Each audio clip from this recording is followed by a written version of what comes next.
Bienvenidas y bienvenidos a otra trama. ¿Cómo les va? Buena noche. Noche de frío, pero muy buena noche, sin ninguna duda. Sobre todo para meternos en un programa como este, que requiere también de tener un clima que no es precisamente el factor climático, sino otras atmósferas. Pensaba en violencia machista y me acordé de cosas que son muy, muy lejanas en el tiempo, sin ninguna duda, como los tangos.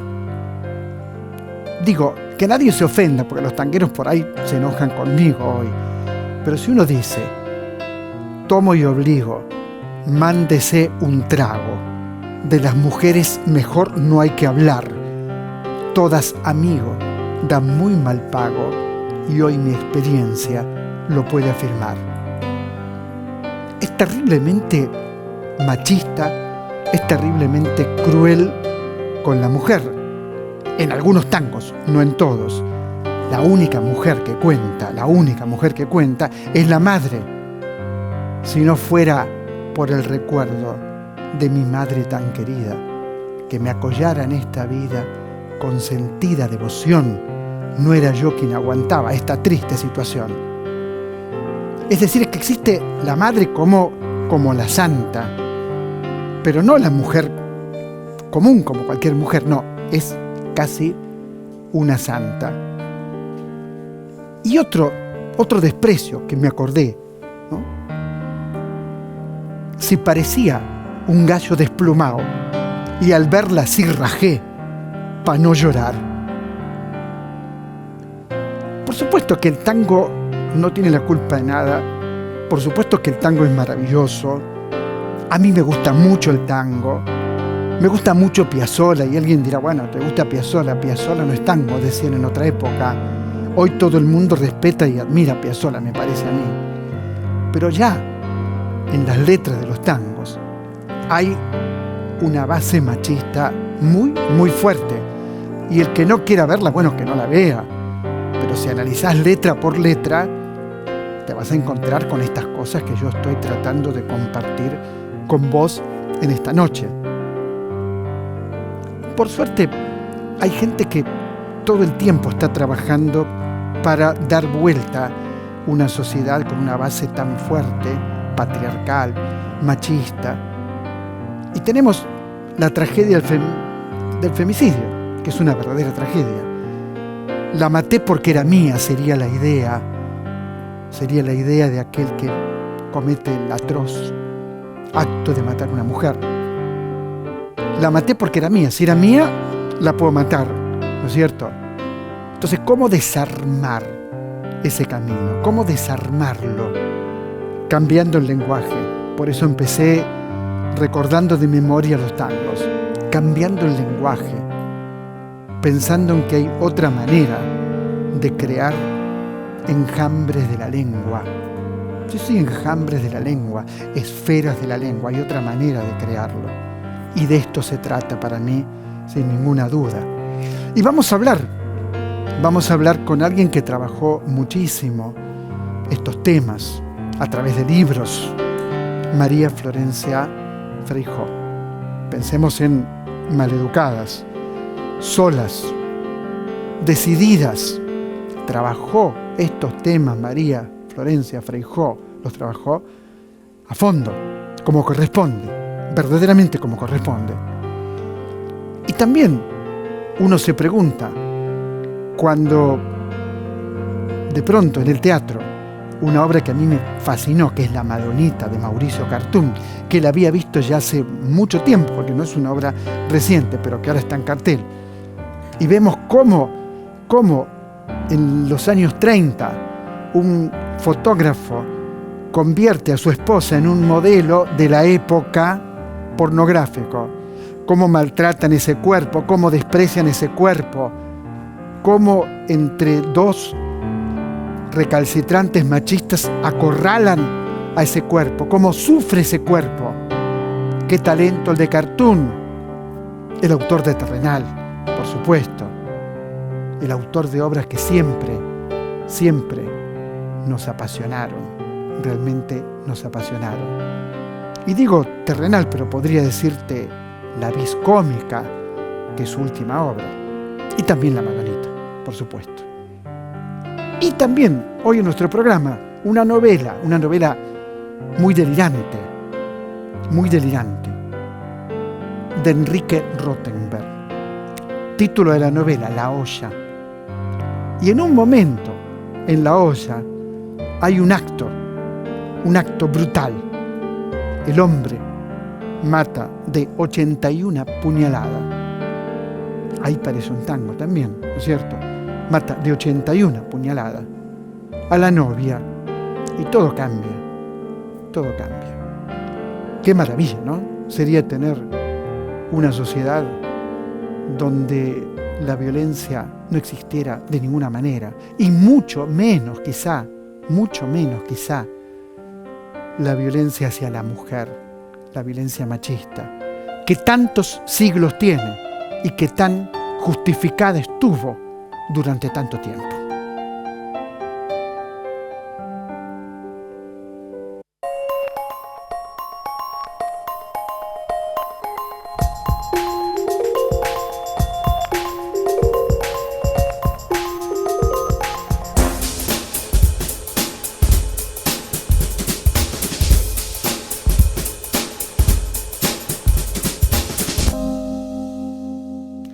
Bueno, recién hablé de sus libros, los nombré uno por uno, pero ¿quién está aquí conmigo? María Florencia Freijo, ¿cómo estás? Muy bien, muchas gracias.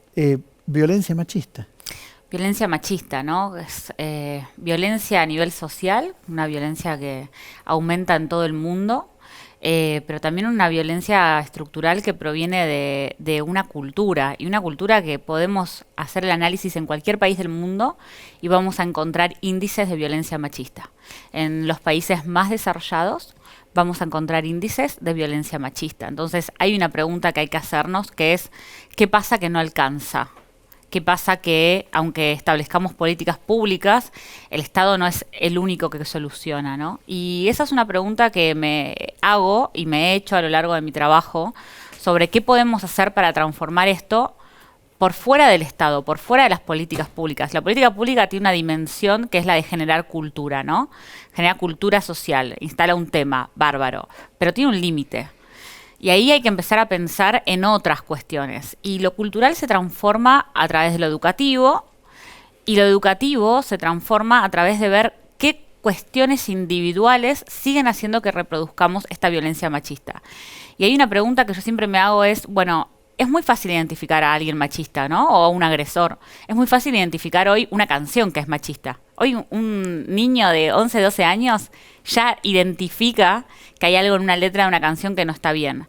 El tema es, ¿qué pasa con los que no nos damos cuenta, las actitudes que no nos damos cuenta, que reproducen la estructura machista de la sociedad, que es básicamente darle menor importancia no solo a una mujer, sino también incluso a todo lo que tiene que ver con las infancias, ¿sí? Porque la violencia machista es refractaria a la violencia hacia las infancias. Entonces, ¿qué pasa que en la sociedad sigue reproduciendo esto y lo reproduzco yo, lo reproducís vos, lo reproduce la gente que está mirando ahora esta nota? Y que estamos seguros que, por ejemplo, no lo haríamos jamás. Y sobre esto hay muchos estudios de la mano de la neurociencia. Yo estoy a bordo en mi último libro, en Decididas, y hay uno que es muy interesante, Osvaldo, que te voy a contar. Dale. Es un estudio que se hizo en la Universidad de Yale, con 65 docentes varones y 64 docentes mujeres, en donde los docentes tenían que elegir un ayudante de laboratorio, una persona formada, ¿sí? Y tenían que elegir en base a solicitudes de ingresantes. Las solicitudes de ingresantes, como era un experimento y los docentes no lo sabían, tenían una pequeña diferencia. Eran idénticas, pero la diferencia era que unas solicitudes se llamaban John y otras solicitudes se llamaban Jennifer. ¿A quién te parece que eligieron los docentes? ¿Qué ¿No? tema? ¿A quién? Lo eligieron a John, pese a que las solicitudes eran idénticas, a través de mostrar las solicitudes de manera aleatoria. Digo, hay una manera de hacerlo desde la metodología científica. ¿Y por qué? ¿Y por qué? No solo eso, sino que además de elegirlo le ofrecieron un salario más alto. Bueno, ¿por qué? Porque los estereotipos de género están asociados en algo que es un proceso muy estudiado por la psicología social, que son los sesgos inconscientes. ¿sí? Los sesgos inconscientes es un ejercicio mental que tenemos que hacer para economizar el pensamiento y la información que recogemos del mundo. Es necesario, no es que lo hacemos por maldad, lo hacemos por cultura y por aprendizaje, pero esos sesgos los tenemos todas y todos. ¿Sí? Asociamos la maternidad a ciertas características, la paternidad a otras. Este mundo dividido en dos sigue muy vigente. Yo te invito a entrar a una juguetería. La gente me dice, no, pero el mundo ya cambió. En el 2018, la Cámara Argentina de la Mediana Empresa hizo un estudio sobre los juguetes y en el caso de las niñas, el 45% de los juguetes estaban asociados a roles de cuidado y el 35% a estereotipos de belleza, ¿no? Hoy veo las youtubers más consumidas en Maleducadas, que es mi segundo libro y analizo la industria cultural, y las youtubers que tienen 25 o 30 millones de suscriptores, que son para niñas de entre 6 a 10 años, son niñas que se dedican a mostrar cosas de belleza o cómo van de compra al shopping, ¿no? Mientras los chicos de 10 años ya están manejando lenguajes de programación, de videojuegos. Entonces hay un mundo que está dividido en dos y hay que aceptarlo para poder transformarlo. Esto es lo que la gente todavía no acepta. Claro, vos decías fuera de cámara, que a mí me pareció muy, muy interesante, vos decías, uno es machista, decías. Uno es machista. Además, decías, yo soy machista, decía ella, ¿no? Decía, yo soy machista, vos sos machista. Yo pensaba, ¿estás segura? ¿No? ¿Por qué? Seferina Aufred, que es una socióloga, distingue machismo de misoginia. Y a mí me parece que, digamos, podemos hacer, ¿no?, algunas lecturas semánticas, pero me parece que es muy funcional a algo que tiene que ver con separar el pensamiento estructurante que tenemos y que genera esta economía del pensamiento que divide, ¿no? Bueno, el hombre es bueno para las matemáticas, las mujeres para la lengua, etcétera. ¿Qué pasa? Que pasa mucho. Hay estudios sobre cómo los docentes tienen esta creencia de manera inconsciente y eso lo aplican a sus alumnas y alumnos. Y otra cosa es la misoginia, que es el componente emocional negativo y de odio que lleva, obviamente, a las peores conductas relacionadas a la violencia machista, que son el golpe, la violencia psicológica, la violencia emocional y física, ¿no? Y económica y patrimonial. El punto es una red social. ¿Qué pasa con las mujeres en una red social, no? Bueno, está estudiado que las mujeres son 3 veces más agredidas en redes sociales como Twitter. Esas agresiones están reproducidas por varones y por mujeres. Y te puedo asegurar que muchas de esas mujeres incluso se declaran feministas. Es que no lo vemos. No lo vemos porque es un sesgo. Y eso que no lo vemos tiene que ver con algo que también fue estudiado en el MIT, en un estudio muy interesante por la neurocientífica y matemática Jessica Nordell, que también es divulgadora en el New York Times, que es un libro que se llama El fin del sesgo. Está editado acá en Argentina y se las invito a los varones y a las mujeres a que lo lean, es muy interesante. Y ella lo que pudo encontrar, ¿sí?, a través de un programa que genera es las resistencias que tenemos a romper ese sesgo y a creer que ese sesgo realmente está en nosotras y nosotros, ¿no? Y tiene que ver con que le exigimos mucho más a las mujeres en cuanto al rendimiento, al rendimiento no solo profesional, sino también ético y moral. Se le exige mucho más a una mujer, que tenga que guardar su lugar en la sociedad. Y esto que parece tan de antaño, a veces me dicen, no, pero esto ya quedó en el pasado. Yo digo, los números de la desigualdad siguen manteniéndose. Entonces, yo veo los números. Pensaba, cuando hablábamos antes de salir al aire, en el tema de la idealización de la maternidad, por ejemplo, ¿no? Es decir, ¿qué ocurre cuando una mujer se convierte en madre? La maternidad, que es un rol de los que tantos podemos desarrollar, como la paternidad, obviamente no están exentos de los estereotipos de género. Y no se le exige lo mismo a una madre que a un padre.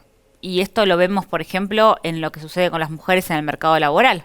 Las mujeres, con la llegada del primer hijo, pero sobre todo con la llegada del segundo, caen en una denominada escalera rota, que es básicamente la salida masiva de las mujeres madres del mercado laboral.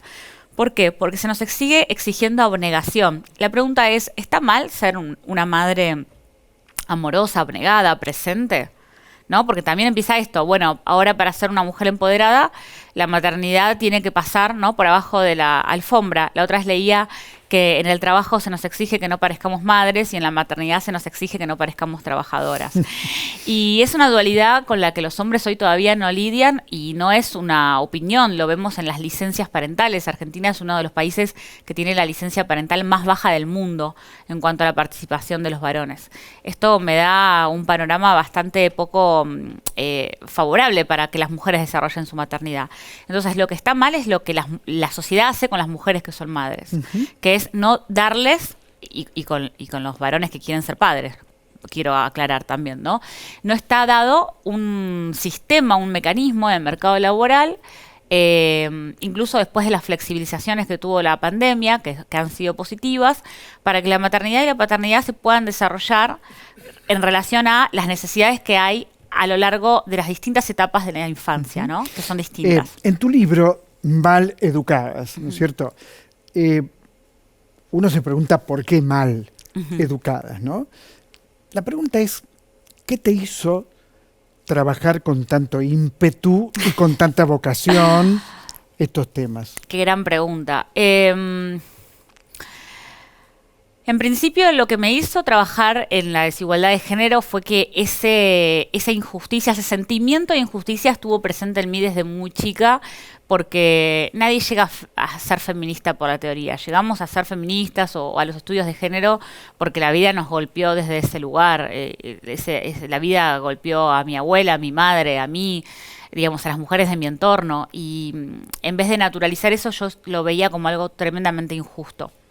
Ese trato, ¿no? Entonces, si bien a mí siempre me interesó, digo, yo a los 14, 15 años ya participaba en modelos de Naciones Unidas, que quienes no lo conocen son las formas de aprender sobre política internacional en los colegios, y siempre me destacaba en esas áreas. En realidad, en la universidad me interesaba el tema de género, pero no decía, bueno, voy a hacer de esto una vocación. Y tampoco la escritura, tampoco fue algo que yo dije, voy a hacer de esto una vocación. Te mentiría si te dijera, toda la vida quise ser escritora, y no tengo ese aire snob. No lo tengo, incluso por eso me gusta la divulgación, me gusta el humor, me gusta descontracturarme un poco. Imagínate, yo trabajo con datos. Si yo en mis libros empiezo y hablo todo esto así duro, ¿a quién me lee? Y ahí esa es la razón por la que empecé a escribir, porque yo quería que me lean mi abuela y mi mamá. Entonces yo sé... ¿Te leyó tu abuela y tu mamá? Me leyó mi abuela y mi mamá, y no solo me leyó, sino que mi abuela tiene Maleducadas todo subrayado, porque hablo de su historia, y su historia es el núcleo, la columna vertebral de todo mi trabajo, y va a ser la columna vertebral de mi trabajo por siempre, porque en algún momento yo me di cuenta que esa abuela que me había criado junto con mi mamá era la abuela que teníamos todas y todos. Todos tuvimos, ¿no? Esa abuela abnegada que salió del campo a la ciudad, pero es como si su entorno nunca hubiera cambiado, ¿no? Lo único que cambió es lo que se veía por fuera de la ventana. Lo que estaba dentro de esa casa siempre era lo mismo. Y hubo una pregunta muy crucial que fue una vez que le hice a mi abuela Tita, que la quiero mucho, cuáles eran sus sueños. Y solo pudo redactar sueños relacionados a los demás. Que ustedes estén bien, que ustedes se desarrollen, que ustedes... Digo, pero tu sueño. Y de repente mi abuela no había tenido la posibilidad de soñar cosas propias para ella misma. Ni siquiera estaba en su panorama soñar algo, querer algo para ella misma. ¿Por qué? Porque todavía, y eso sigue muy perenne en esta sociedad, las mujeres cuando deseamos cosas para nosotras mismas somos tildadas de egoístas o de malas. El arquetipo de la mala es muy persistente. Y yo quiero que las mujeres que me lean y los varones que me lean, que cada vez son más, cada vez, Osvaldo, van más varones a mis conversatorios.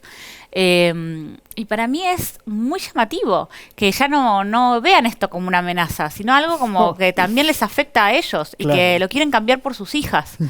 Y sin duda... Nunca quise ser reconocida como... Yo no soy teórica feminista, lo digo siempre. Leo y divulgo lo que otras grandes producen. No me interesa ni ser tildada como la más profesional, la más inteligente, la bestseller. No me interesa nada de eso. A mí me interesa poder abrir la conversación para que con datos veamos cosas que nos pasan a todas y a todos. Por eso yo en Decididas me pongo en ese lugar de la mujer machista y lo cuento. Para decir, antes de señalar a los demás, miren... ¿Cómo a mí también me pasa esto? Pensaba también cuando te escucho en lo más extremo. Lo más extremo es el femicidio. Total. Lo más extremo es matar a una mujer. Tengo entendido, corregime por favor si me equivoco, que aumentan los femicidios en el mundo. Pero también aumenta la conciencia sobre esto, lo cual es difícil de comprender. ¿Cómo puede ser que aumente tanto la conciencia sobre cómo se llega a un femicidio y por otra parte que se desarrollen lamentablemente tantos? Y una pregunta dentro de esta tiene que ver con la propiedad, ¿no? Es decir, la mata porque es de él. Por supuesto, la mata porque es de él.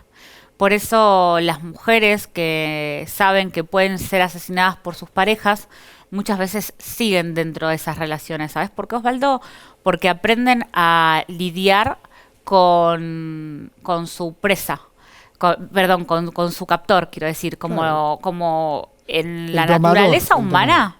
Claro. ¿Viste? Cuando un animal no quiere ser atacado, que se sabe qué hacer para mimetizarse o agarra y hace que parece muerto. Hay muchos animales que logran incluso dejar de segregar hormonas en ese momento para que quien va a atacar.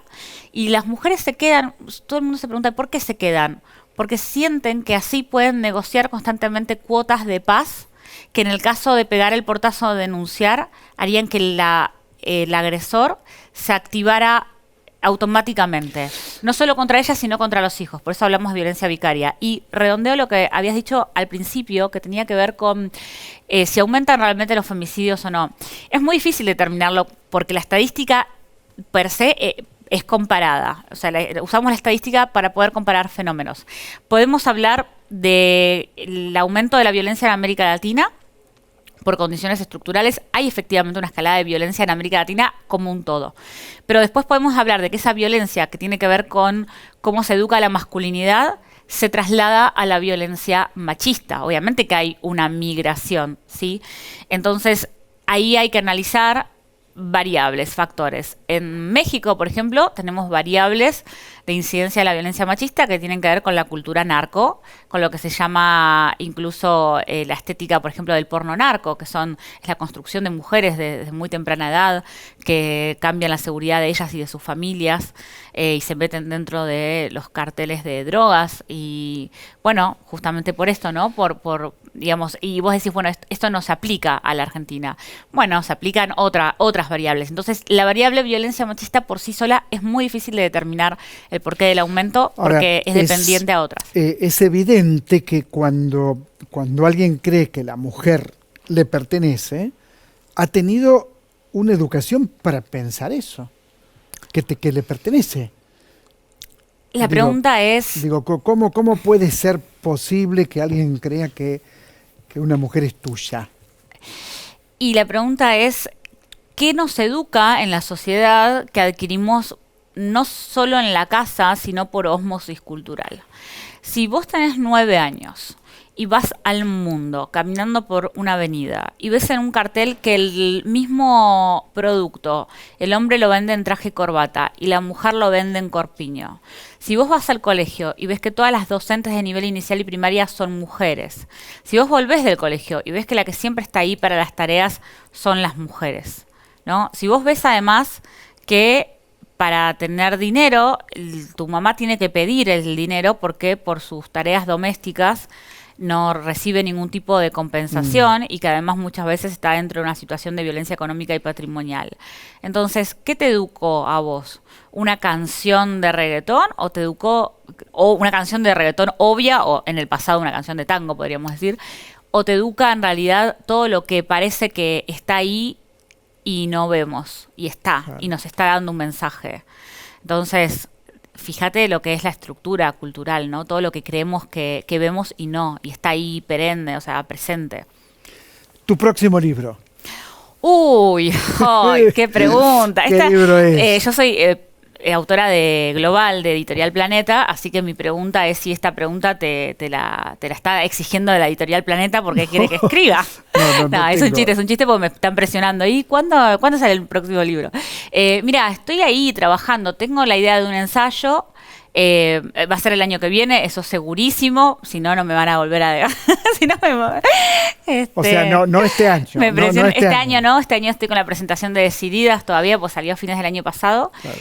Pero si no es un ensayo va a ser una novela, entonces estoy ahí trabajando en los dos proyectos. María Florencia, muchas gracias. No, gracias a vos. Pero Siempre muchas, es un pero placer. muchas para mí. Bueno, léela, encontrate con sus ideas, encontrate con sus libros, encontrate con la potencia de esto, de este mensaje, de esto que ella está diciendo en este momento en cámara. Esto es Otra Trama y enseguida regresamos.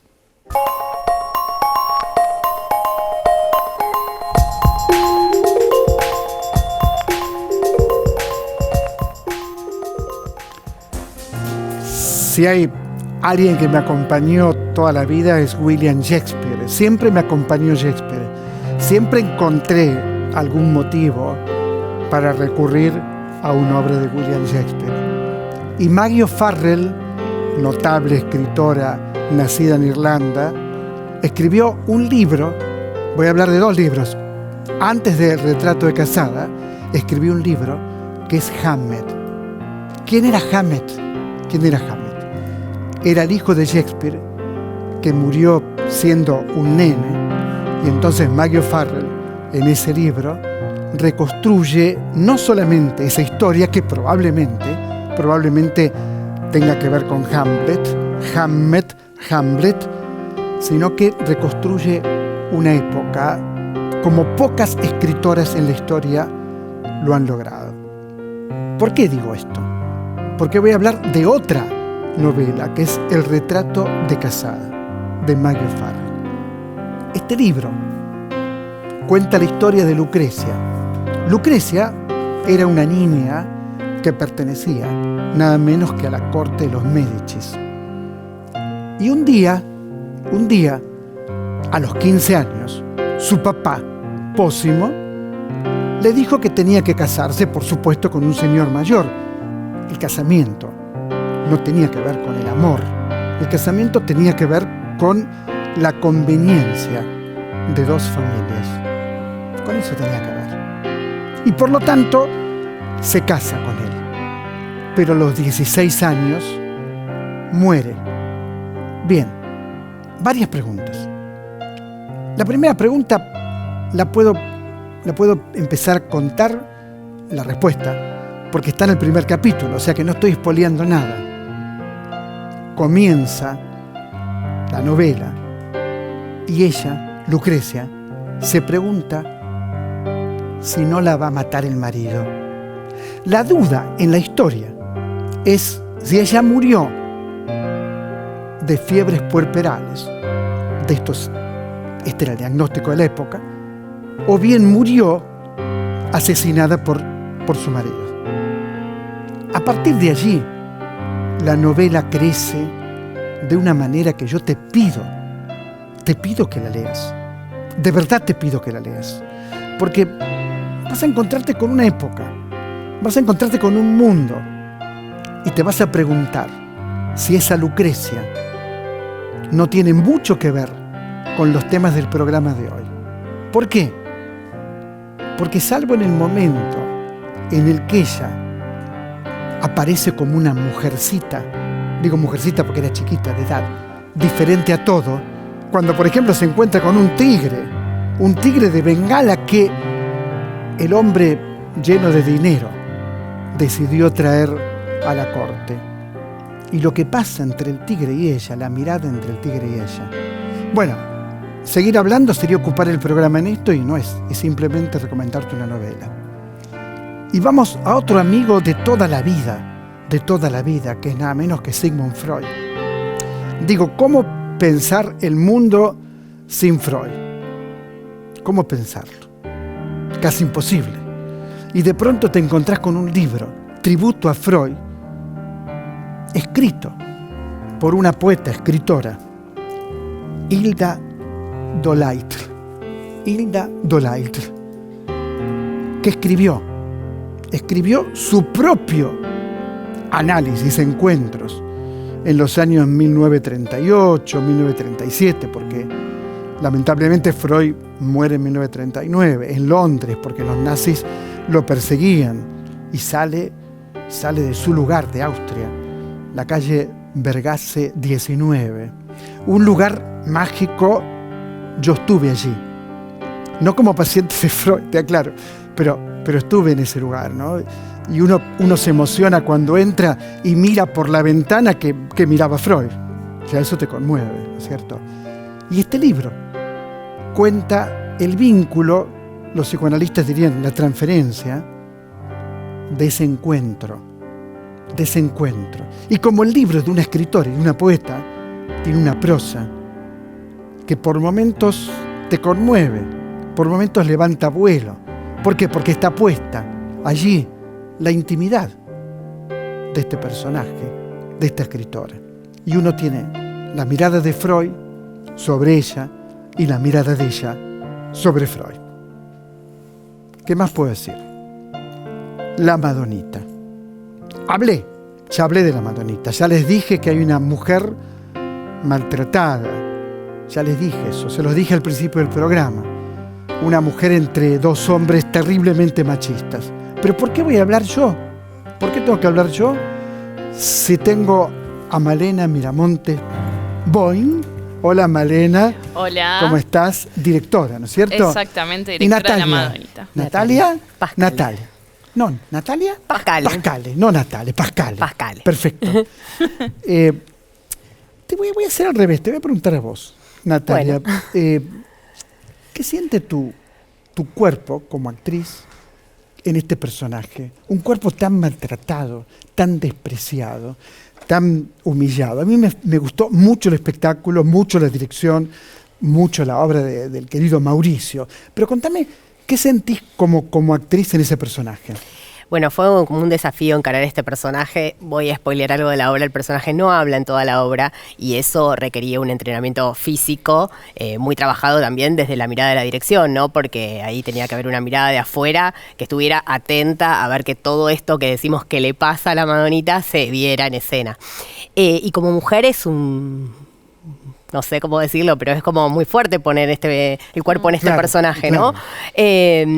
Era como, bueno, nosotros ahora tenemos una mirada feminista que cuando Cartoon escribió esta obra y la estrenó, que fue en 2003, es hace 20 años, entonces la mirada social cambió. Entonces, bueno, ¿cómo ahora podemos ver la Madonita de otra manera? Y cómo poner el cuerpo en la Madonita ahora no hubiera sido lo mismo hace 20 años, ¿no? Entonces, todo lo que atraviesa este maltrato y todo lo que nos duele en relación a lo social. Claro, ahora sí, ¿cómo pensaste vos una obra de Cartoon? Que yo también vi en otra versión, la conozco bien a la obra. ¿Cómo la pensaste y qué dice esta obra hoy en el mundo contemporáneo?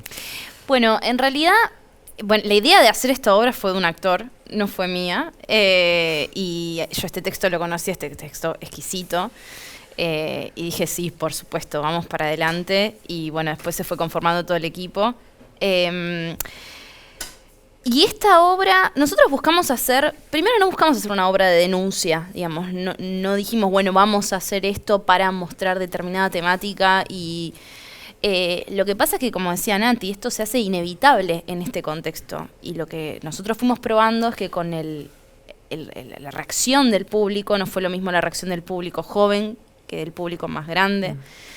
Pero el tema del feminismo y de cómo también se está cuestionando fundamentalmente algo que para nosotros es muy importante, la masculinidad, ¿no? Porque digo, la Madonita el personaje de ella es el motor de la obra, ¿no? En términos, digamos, de estructura dramática, o sea, todo se justifica a través del personaje de ella, pero la obra está fundamentada por el accionar de los personajes masculinos. Bueno, violencia machista, que es el tema hoy del programa. Total. Violencia Sí, machista. exactamente. Hay dos hombres que son dos monstruos. ¿Cómo los ves vos? Bueno, claro, son monstruos desde la visión contemporánea, pero en ese momento eran los varones con una estructura machista, patriarcal, pero la normal de esa época, digamos. Década del 30.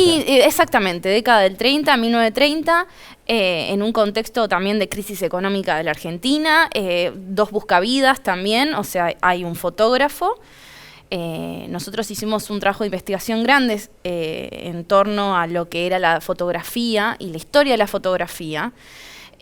Y los fotógrafos retratistas de esa época eran los antiguos pintores retratistas que con el avance de la tecnología de la fotografía, ellos empezaron a dedicarse a la fotografía y ya no tanto a la pintura. este hombre hace lo que puede, con lo que puede, va rascando y encontró un negocio haciendo fotografías pornográficas donde la Madonita, interpretada por Nati, es la modelo. Y el otro es el vendedor de las fotos. Pero ¿a quién le vende esas fotos? ¿Qué pasa con el consumo de pornografía? ¿Qué pasó con el consumo de pornografía siempre, no? Y acá particularmente, bueno, cómo se desarrollaba la pornografía en esa época. Hay un sí. momento en que ella se enamora de otro, Sí, ¿no es cierto? sí. No voy Y a es- contar toda la obra. No, contemos toda la obra, pero hay es el momentos detonante donde, ese, ¿no? donde el cuerpo se vincula con su propio deseo. Sí, y un otro que además hay un enamoramiento respecto a la palabra, sobre todo. Entonces, es alguien que la enamora desde otro lugar, ¿no? Ya quizás hasta no la ve tanto como un objeto, sino como hay un vínculo, hay algo que ahí sucede, y eso es lo que detona esta situación, que no vamos a spoilear, pero bueno, que transcurre en la Madonita. Hay algo muy, muy cuidado que es el rubro vestuario, por ejemplo, ¿no? Uno de los muchachos, nombra a los dos, Fito. Fito Pérez y Darío Serantes. Bueno, uno de los muchachos, alto, Darío Serantes, Darío sí. Serantes, tiene toda la pinta de un imbécil. Sí. No, por favor. Son dos, no, dos fracasados. no Darío. No, perdón, no. Basilio, que es el personaje. Basilio. Son dos Basilio, por fracasados, favor. sí, claro. Es un imbécil, la verdad, no sé, es impresionante. Ahora, lo bien que lo compone, Sí, es excelente lo que lo hace bien Darío. que lo compone. Es excelente porque además nosotros, o sea, la obra de por sí invita y nosotros decidimos hacer una obra donde el código de actuación es más bien tendiendo al grotesco y Darío lo hace de una forma excepcional, básicamente por cómo compone su personaje. Y el otro, nombralo, Fito Pérez. Fito Pérez, es una basura. No, digo, de nuevo, a ver, Sí. el personaje, entendeme, por favor. Hay gente macanudísima, entrañables, además, actores que dejan todo en el escenario, ¿no? Total. Pero es una basura, ¿no? Sí. Y como compañeros son un amor. Son un amor de personas y aparte Bueno. son lo menos machistas que hay, son ellos dos. Bueno, pero no parece en la No obra, parece, por no suerte, parece, por no suerte no parece. parece Sí, en sí, la sí, obra, sí, ¿no? sí. Y el tema de cómo esto resuena hoy en el presente, ¿por qué? Te explico por qué. Por supuesto que esta pornografía que hace el personaje, hoy no es nada. Es lo menos pornográfico que vi en mi vida si yo comparo esto con la evolución que ha tenido la pornografía. Sí, sí, ¿No claro. es cierto? Ahora bien, es la punta de iceberg de un mundo oscuro, siniestro, profundamente machista, pero machista hacia un extremo donde el personaje, o sea, tu personaje, no es dueña de nada propio, y mucho menos de su cuerpo. Mucho menos de su cuerpo. Puede ser dueña de alguna comida que prepara, nada más. ¿Cómo Sí, lo ves vos? Y la idealización de esa mujer, ¿no? Porque ellos dos la tienen idealizada ahí en esas fotos, idealizada y plasmada y retratada ahí, y es lo que ellos ven. Y bueno, se refleja al final de la obra en esto, ¿no? Esa imagen que es la que ellos tienen en la retina. Ahora, para una actriz es un esfuerzo bastante grande no hablar, ¿no es cierto? Es un esfuerzo enorme. Yo hablo mucho Ah, vos encima. hablas un montón. Encima hablo Sí, mucho en la vida. Te morís de ganas de hablar. Claro, y ahí los otros dos tienen un texto enorme. No, pero sí fue un desafío esto y confiar en la mirada de la dirección, ¿no? Porque es, che, Ahora, Male, además, se ve lo que me está El personaje pasando. tiene un problema en una pierna. Tiene un problema en una ¿No es pierna. cierto? Renga. Es renga. Y eso también, bueno, trabajé mucho con dos osteópatas para renguear No. y para probar a ver cómo era ese movimiento No. de cadera y demás. Fue un trabajo que estuvo muy interesante para mí desde lo físico, súper interesante. Bueno, el domingo actúan. El domingo. ¿A qué hora? A las 19:30 horas. Pasá el chivo completo. Bien. Lugar. Domingo a las 19:30 horas en... Ítaca Complejo Teatral, que es un espacio nuevo que abrió hace 1 año y medio en Almagro, que es Muy lindo. es muy lindo el espacio. Medios de locomoción. No, Medios de locomoción. Subte, línea te deja B. en Medrano. Medrano. En Medrano y Medrano. Humahuaca prácticamente. Perfecto. Muchas gracias. Gracias, Muchas a vos. gracias. Muchas gracias, No, Osvaldo. ustedes vayan a ver La Madonita. Acuérdense, domingos 19:30, anotátelo. Anda a ver La Madonita, haceme caso. Es un espectáculo excelente, notablemente actuado, muy bien dirigido. Es el teatro independiente. Si no apoyamos el teatro independiente, estamos perdidos. Porque el teatro independiente en Buenos Aires tiene una potencia descomunal. anda a verlo, haceme caso. Esto es otra trama y ya regresamos.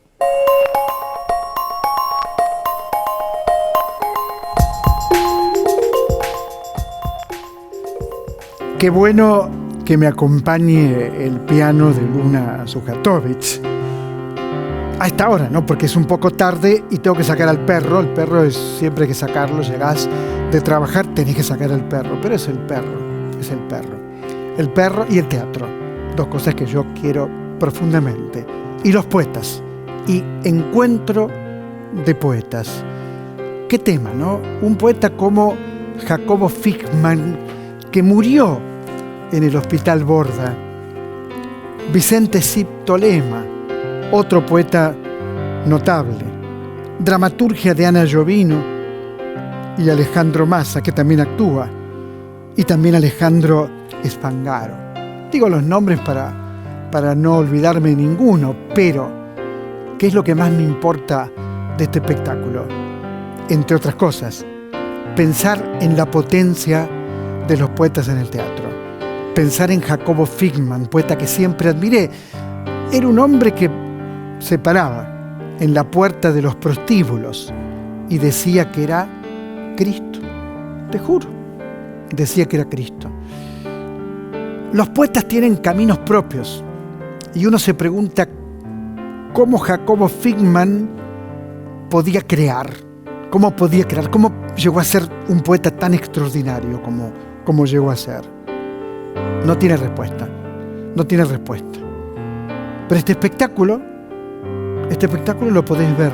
Acordate, búscalo en Alternativa Teatral, Encuentro de Poetas. Allí aparece el teatro, aparecen todos los datos para que lo puedas disfrutar. Y cambio de tema, y cambio de teatro, y me voy al Camarín de las Musas para hablar de El Relato. El Relato. Un espectáculo de Bernardo Cappa. Muy divertido, muy pero muy divertido, muy potente, muy fuerte. ¿Por qué? Porque tiene que ver con un prisionero argentino que hace los 2 goles del triunfo contra soldados ingleses en Malvinas. Y allí está la fuerza otra vez más del teatro, con notables actuaciones en el Camarín de las Musas los sábados a las 10 de la noche, porque todo lo que vas a ver en escena me sale una palabra que no me gusta, pero es la que me sale. Todo es tan berreta. La comunicación con Malvinas no se puede lograr, es imposible.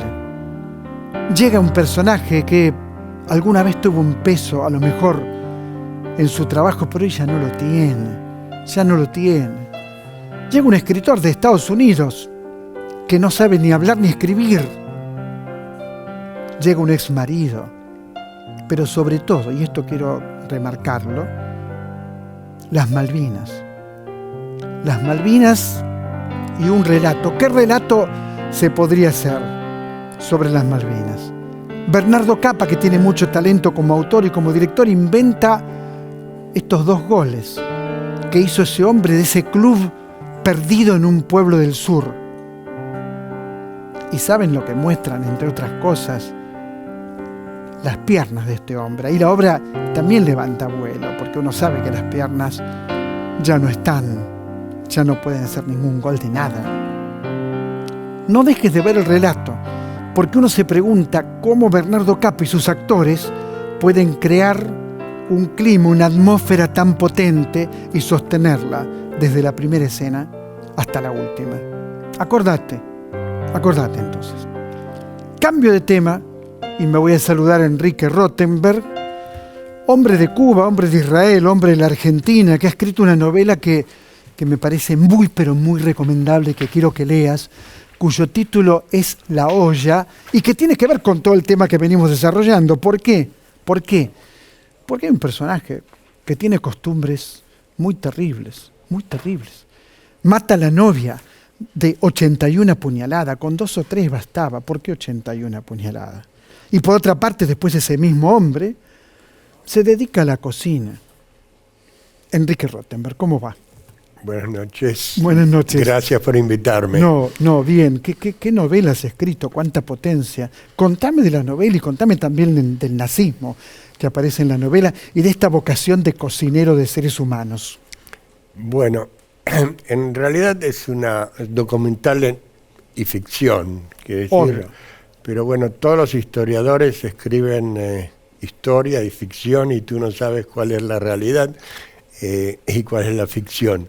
Y en esta novela yo uso datos, personajes que realmente existieron en un 90 y pico %, y a veces hasta yo me confundo después de escribirlas, qué es lo que era realidad y lo que era ficción. Y trata de un chef. Hoy los chefs, los cocineros, ¿sí? El chef es una palabra francesa, ¿sí? Pero los cocineros pasaron a ser celebrity y bueno, y desplazaron al hambre. Pero hoy se habla más en la televisión de MasterChef que del hambre en otros países. Pero este es un idiota útil, el cocinero. El hombre está en la cárcel, no quiere irse de la cárcel. Bueno, porque se siente más seguro ahí o por distintas razones, para no contar la novela, pero es un idiota útil del poder. En realidad, él no sabe para quién está cocinando. Y él en realidad es el Juan Pérez. Es decir, yo fui cineasta, yo hice 7 películas de largometraje en Israel. Uh-huh. Y ninguna hablaba del conflicto de Medio Oriente. Y en un festival en Montreal tuve una entrevista así, y la que me entrevistó me preguntó por qué ninguna hablaba del conflicto palestino-israelí, y yo le contesté que yo tengo conflicto con mi calva, ¿sí? No tengo conflicto con los palestinos. Y entonces siempre escribo, fui guionista, escribo sobre mí, digamos así. No, bueno, sobre vos no, porque no mataste a nadie, pará. Bueno, pero sabes que en cada personaje hay algo de nosotros, quiere decir, tenemos los malos, la parte mala, la buena, la incoherente, la perversa, todo eso está dentro de nuestros personajes, que es muy difícil inventarlo si no lo sacas de tu inconsciente. ¿Por qué la mata para vos a la novia, a esa novia que tiene?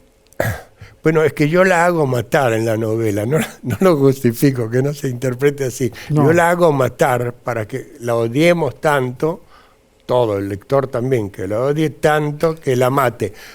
Después viene la trama y cómo se desarrolla, y de ninguna manera quiero que se interprete que estoy a favor de matar con 81 puñaladas. Pero nadie sí. puede interpretar eso. Es como interpretar que Shakespeare era un asesino serial porque escribió Macbeth. Exacto. Imposible. Digamos, ya trajiste escritores, digamos, estoy lejísimo de ser Dostoyevsky, pero este es el idiota de Dostoyevsky, claro. Desde el punto de vista de que mi personaje, otra vez, no sabe a qué intereses está ayudando representando, y ahí aparecen todos los intereses y ahí puedo decir que un poco exagero y un poco no, porque el conflicto de Medio Oriente, la Segunda Guerra Mundial, el Mossad, la dictadura argentina, el servicio secreto argentino. Claro, todo eso está en la novela. Todo eso está en la novela, y él no sabe que está cocinando para ellos. Y cuando digo que es un poquito una cuestión de biografía, no es que yo soy cocinero. No, en todo caso es biografía del inconsciente. Exactamente. Claro. Pero yo yo fui patriota, sionista, fui nacionalista, fui comunista, hasta que un día me di cuenta que era un idiota útil también y dejé de ser ista. Y entonces el libro, la novela es antiista, llamémosle. Antiista. Pero también sos un fotógrafo, ¿no? Porque ese libro que me trajiste tan hermoso que está allí en el escritorio, ¿no? Contame ese libro y de esas fotos también. Bueno, eso prácticamente yo tengo 30 años de vivir en Cuba. Y Cuba es un enorme set fotográfico. Tú no necesitas más que una cámara y la gente, o por ahí cuento un pequeño proyecto que hice en Cuba, que es fotografiar dormitorios de gente sin que ellas estén en el dormitorio. Y todo lo que hice es cruzar la isla, golpear las puertas y decir, buenas tardes, mi nombre es Enrique, soy fotógrafo, quisiera sacar una foto de su dormitorio. Tengo 700, nadie me dijo que no. ¿Te imaginas si en Buenos Aires golpeo la puerta de alguien? Claro, y le digo, es otra cultura, es Sí. otro mundo, otra cultura, otra manera de pensar y de vivir, ¿no es cierto? Sí. Si no, sería imposible. ¿Cómo podéis lograr eso en otro lugar que no sea Cuba, a lo mejor? Bueno, en ese sentido. Ahí tengo mi crítica también. Que Obvio. que no aparezca. Pero en ese sentido, para un fotógrafo, es una ciudad tremendamente abierta, ¿sí? Y bueno, las puertas están abiertas en cualquier casa. ¿Esta es tu primera novela, La Olla? No, es la segunda novela. La Sí, primera- pero la primera fue a 15 años, pero yo vengo del guión, y si leíste, y te agradezco que hayas leído la La novela, es más un guión, ¿sí? Sí, pero es una novela. Sí, Con bueno. intriga, con un personaje muy especial, que es este cocinero. Bueno, pero el canibalismo en este caso quiere demostrar otra cosa, quiere demostrar que los verdaderos caníbales no se ensucian las manos con sangre, que se les horroriza la sangre. En cambio el mío, y no lo justifico, Exactamente. él es un caníbal. Te entiendo perfectamente. Y entonces por eso el canibalismo acá, pero es más metafórico Claro que que realmente dar una receta de cómo se cocina una persona. Claro que sí. Enrique Rottenberg, muchas, pero muchas gracias. No, muchísimas por este gracias encuentro. a ti. Muchas gracias. Lee La Olla, es como una novela de aventuras muy especial, con un tono muy potente, con una forma, con un desarrollo muy potente. Haceme caso, lee La Olla. Termino otra trama, me tengo que ir, es plena noche, noche cerrada. Muchas, pero muchas gracias por elegirnos y por compartir todos los viernes a la noche estos encuentros.